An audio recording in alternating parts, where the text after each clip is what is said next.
Hello and good afternoon. My name is Martin Coward, and welcome to Noonday Meditation and Contemplative Prayer Power Hour, where we've been creating a virtual sanctuary every day almost since the beginning of this pandemic to love and support each other through these challenging times. And I'm so grateful that we have. I've been away for a few days. I'm in Puerto Rico on vacation. Look at these, sitting in some guest house that collect all sorts of sort of spiritual figures and carvings and stuff, and it makes for a fun backdrop.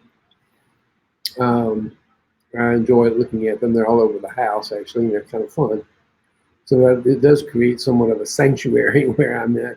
Plus, I'm on the 8th floor of a condominium overlooking Condado Beach in Puerto Rico right now. So I'm in a very good space. But I got to tell you something. I'm still feeling some of the same anxiety and the anxiousness that's exists at home. You know, you might think, well, I go down to beautiful Puerto Rico and wow, I'll just enjoy the weather, and I have, but I'm aware that there's a sort of a gnawing in me, a discomfort, if you will. I've done everything I can to possibly avoid the news, because my home state in Georgia, I'm very proud of it in some ways, but just some of the news that's coming out of across the news, it's just very upsetting for me, and I try to avoid it.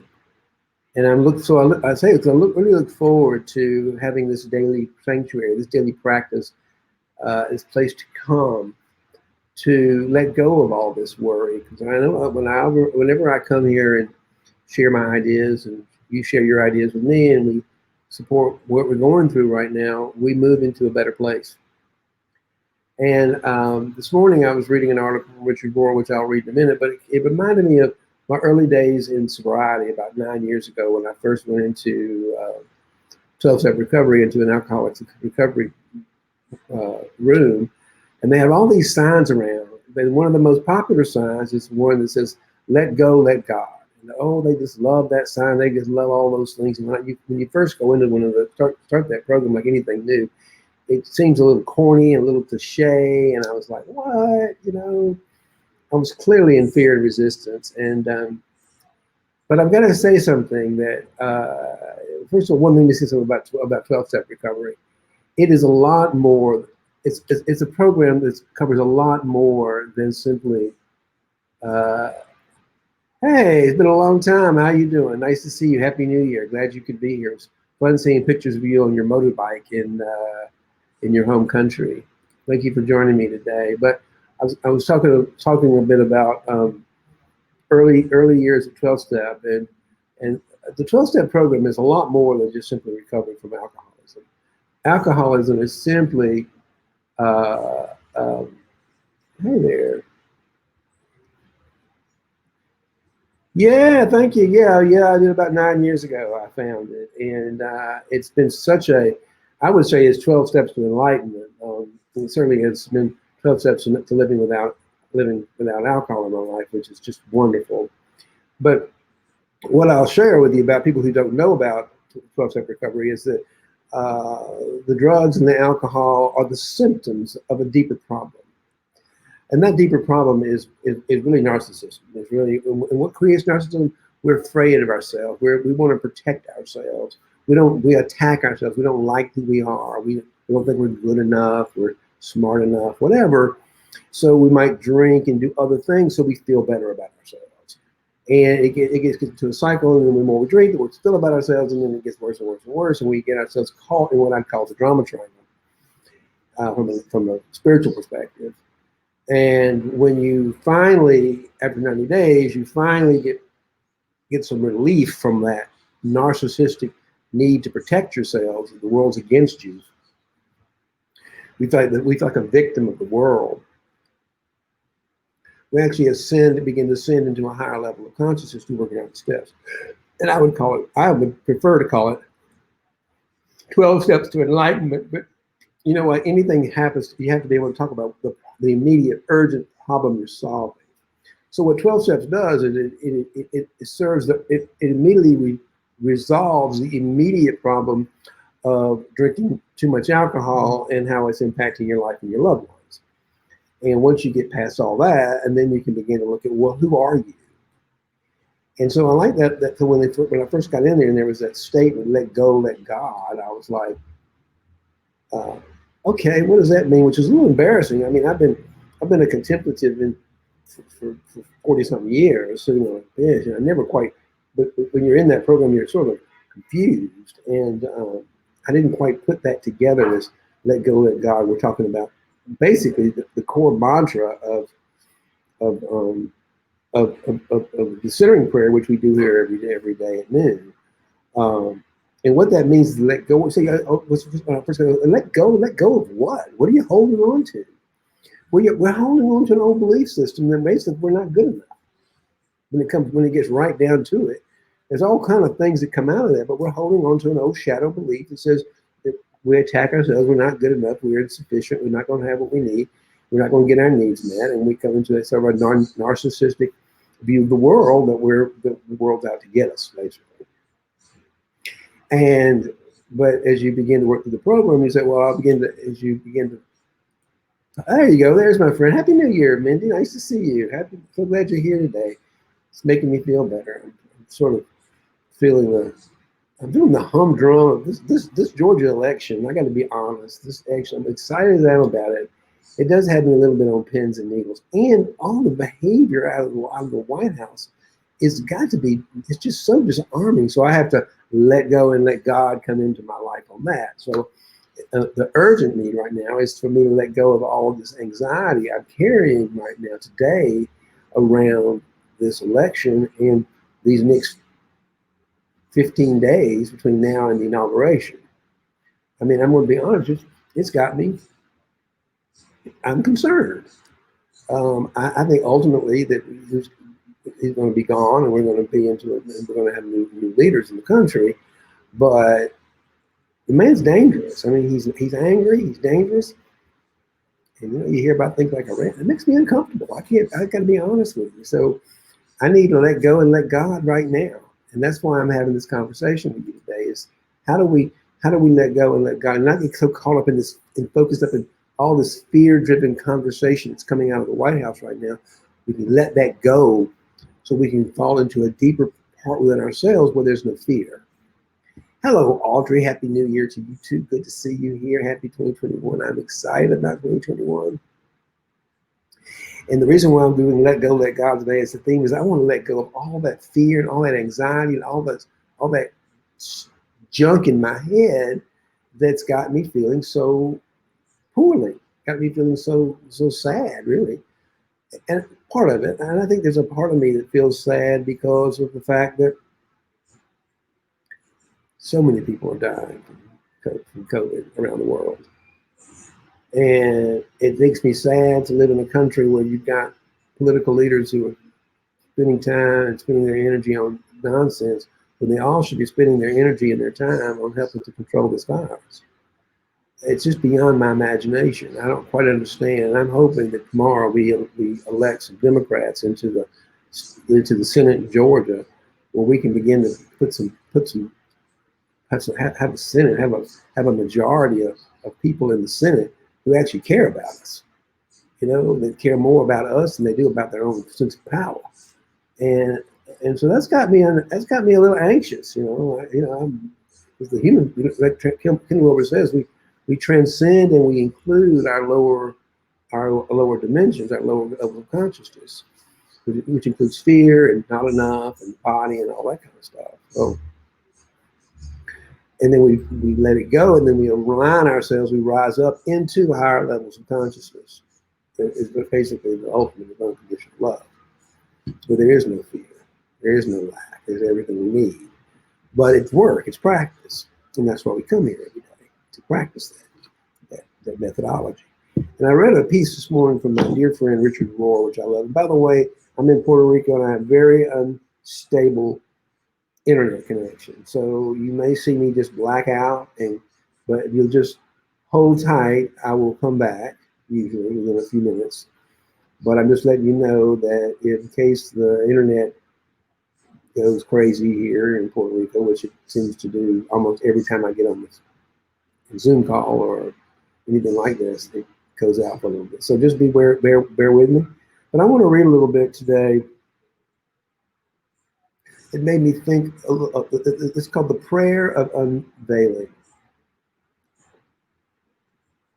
And for those of you who don't know, this is from Richard Rohr's daily meditation. He's a contemplative. Let me ask that question. Did anyone watch Jimmy Carter's special? I didn't see it. I didn't know about it, but I'm curious. I'd love to hear it before I read this. I'd love to hear what you learned and what you could share with us about that, Mindy. Please post it in and let me know what you found out. I'm a big fan of Jimmy Carter's, and he's a fellow Georgian who's from who walks his talk, and I would have loved to have seen that show. I wonder if there'll be a replay on YouTube or something to see it. Anyway, if you want to put something in, I'll stop reading and we'll get back to it. But I didn't see it, and I'm curious if you did, what you saw, what you learned from it. That would have been something interesting. I didn't get that. But Richard Rohr is a Franciscan brother, and he is a Roman Catholic priest, and he started something called the Center for Action and Contemplation in Mexico years and years and years ago. And he puts out a daily meditation, and it's really quite good. Oh wow! I didn't know about his love for music, and I didn't know how musicians helped him get elected. I wasn't aware. That's new news for me.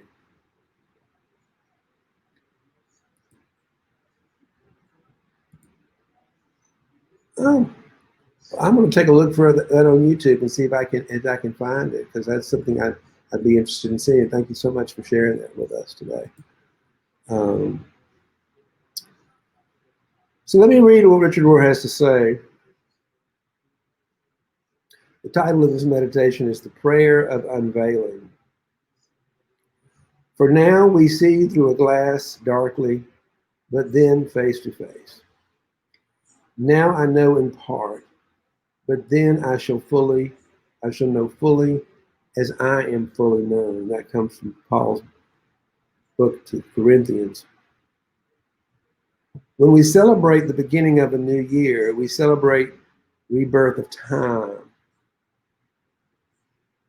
We wait for God to do new things. We wait for who we are. We wait for the coming of grace, for the revelation of God. We wait for the truth. We wait for the vision of the whole. But we cannot just wait. We must pray. We say that prayer is not primarily words, yet prayer can be words. And if the words come out of that empty, contemplative place, then we can trust that we really need them. Another way I'm going to say it, when we pray from the heart, when we pray from the creative genius within ourselves, we pray from the divine connection, then we know that something is possible, because we're praying for something so much bigger than ourselves. And we're not praying to get some kind of superior position over somebody else, because from the heart space, from the contemplative space, from the soul's perspective, the idea that I'm superior to you, or someone, anything in life is superior to something else, is foreign and not true. We pray from the truth. And that's why I have so much confidence in what's happening in Georgia, because I think people are praying for people to come into power that love and care for them. They're praying from their hearts.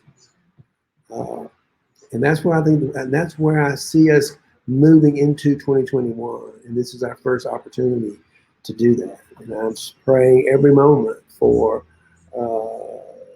that to happen in the state of Georgia, that we actually slow down and we pray for something that's going to be for the benefit of others in our world, and we become a better world community player than what we've been in the last 4 years. So I'm excited about that. Yet, if words come out of that empty, contemplative place, then we can trust that we really need that. When we say empty, it's because we've let go, let everything out, so that we're coming from a place of love. There's no selfishness in here. When prayer comes from an unselfish, unconditional, loving place, then of course it's going to. That's how we create. That's how we create. This is the way. This is the action of creation. Contemplative prayer is a form of unveiling because it reveals what's going on beneath the polished and busy surfaces of our minds, our hearts, and our bodies. When we finally get still enough, contemplation can live within us in pure, open moments of right here, right now. Really getting present to what's going on right here and right now. So the presence can come alive in us. God can come alive in us. This is enough. This is fullness. If it's not right here, right now, it doesn't exist. Isn't that amazing? Look at all the stuff we make up that get to worry and fret over. If it's not here right now, it just doesn't exist. The only thing that exists is what's going on right now. A lot going on. If we don't know God now, how would we know God later? The mystics say we won't. We will not recognize God later if we cannot recognize God now. So that's the part of to get said, recognize God. Recognize the God within us. Recognize the God within each other. Recognize the God within the trees, within the plants, within the ocean, within the snow. The mystics say we will not recognize later if we cannot recognize God. It is a matter of seeing God now through the shadow and the disguise. That's a good that's a good way of looking. To see God through all of this surface level conflict that we're sitting in right now. When we get still enough, we can kind of fall back into the calmness of life itself. I'm gonna call it the womb of the divine mother, even that we're embodied in.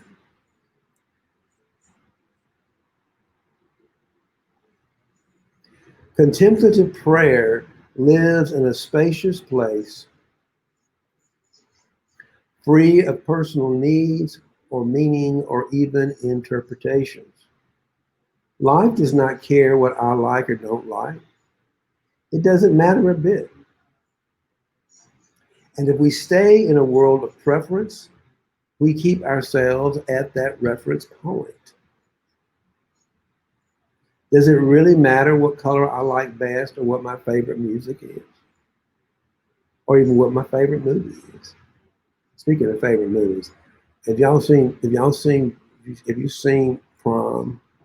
It is by all measures. It got a terrible review by some jerk. But I'd seen it 3 times, and the third time was a winner. I mean, every time I see it, it's great. It's just fabulous. I think it was produced by the same people who made the TV show Glee, but it's got Meryl Streep and Nicole Kidman, and they're all just fun and entertaining, and it's just exactly what the world needs right now. So if you haven't seen it, put it on your to-do list and take a look at it. It's just a wonderful, wonderful movie. Makes you feel good.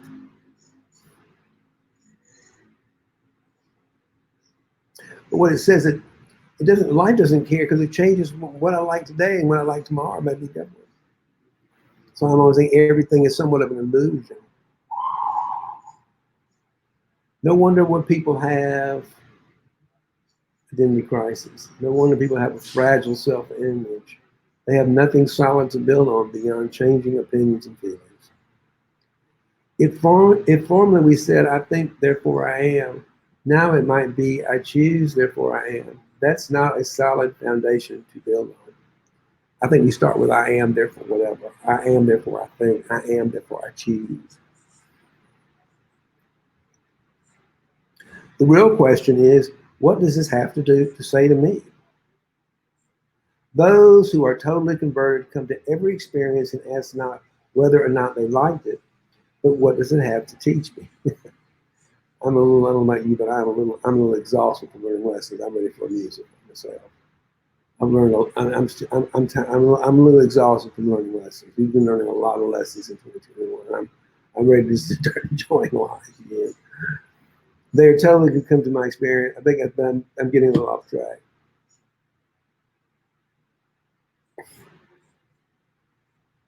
What is so again? What is the message of COVID-19? What is 2020 teaching us? What are we learning about ourselves and each other? Well, I'm learning how much we can love each other. I'm learning more about how powerful love is and how powerful prayer is to be connected to the divine, so that we can create a better world for ourselves and each other. We can come back to a place of values. So,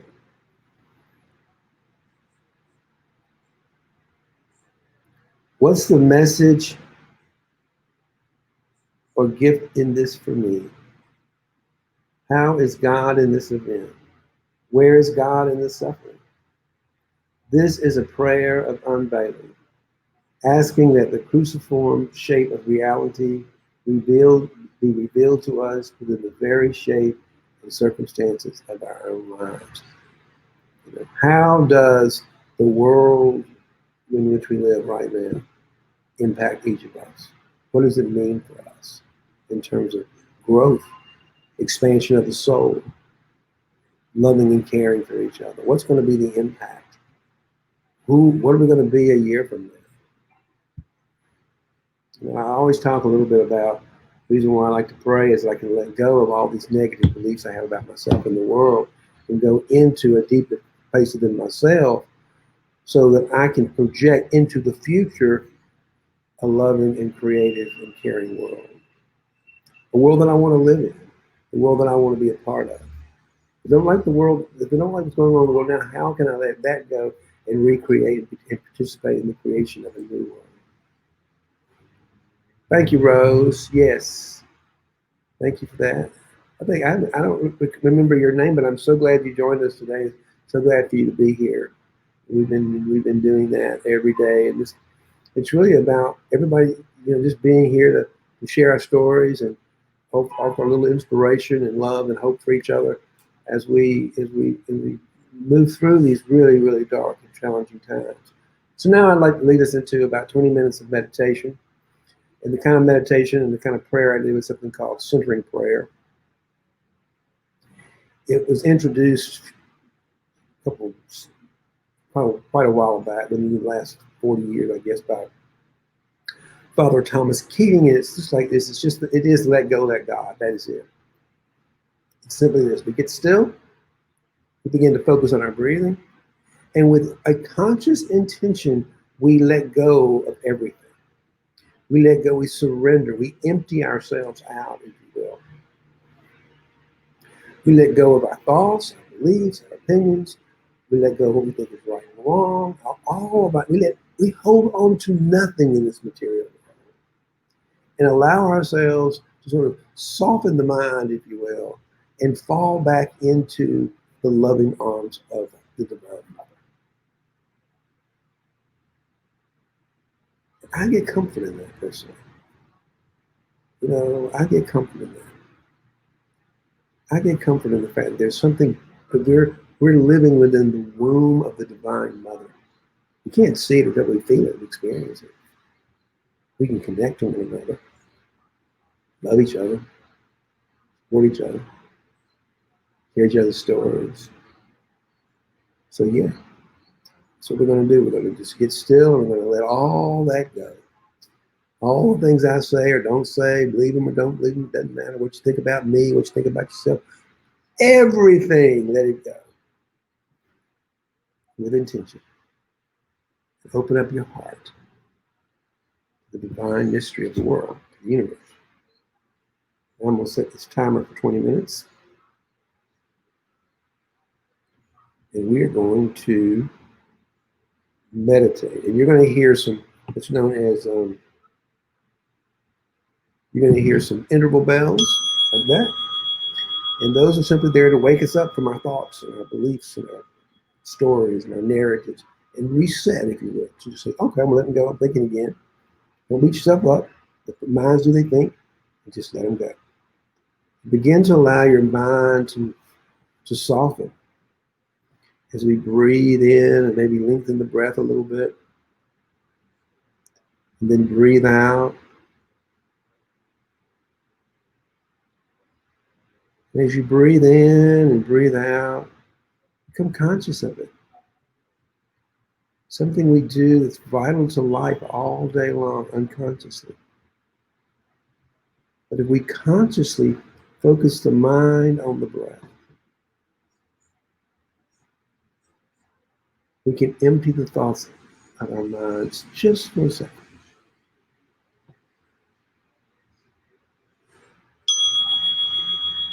As you hear that bell, it's just a reminder.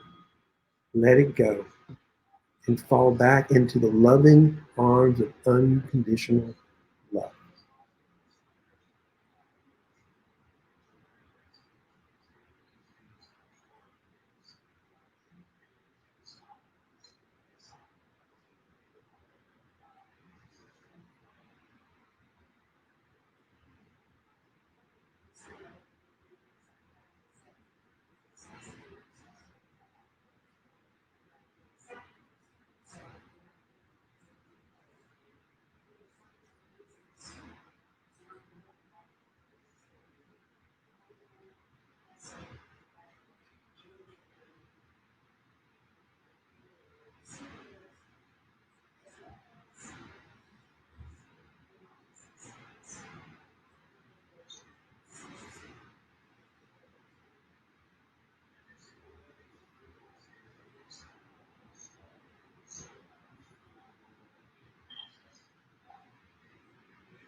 Wow, allow the sound of that bell in my voice to wake us up so that we can reset.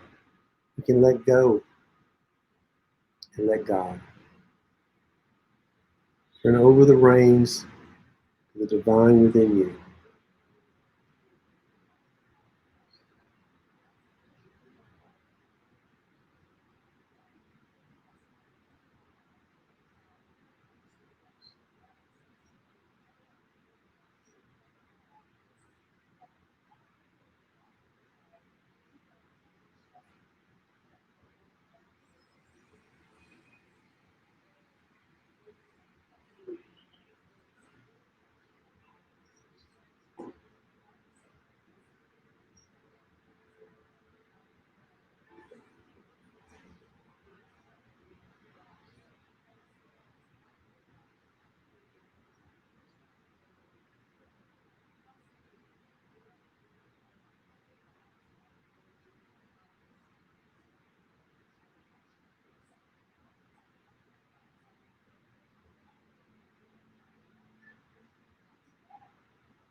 Again, allow that bell to wake us up and let go and let God. Let go of all your thoughts, all your planning. You know you were doing it. I was. And just let them go. Thank that brilliant mind of yours for all the work it's doing. Say, fall back into the stillness of unconditional love.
As that bell wake us up, reset, let go, and fall back into the stillness of unconditional love.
And there's our final bell.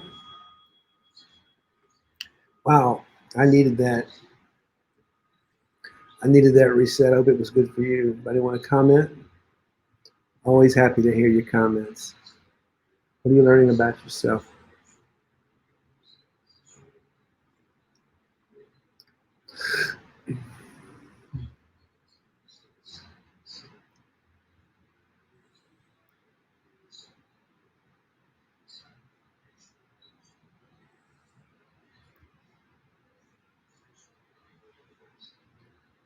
Anybody have anything they want to comment on today? My friend Seppo joined us today.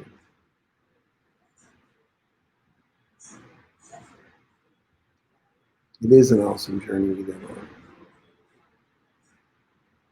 We let go of our resistance to what is.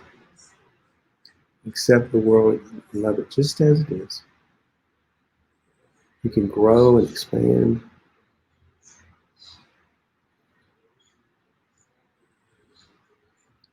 So with nothing else left to say, thank you for joining me today. Thank you for being here. Always a pleasure. May love and prosperity prevail.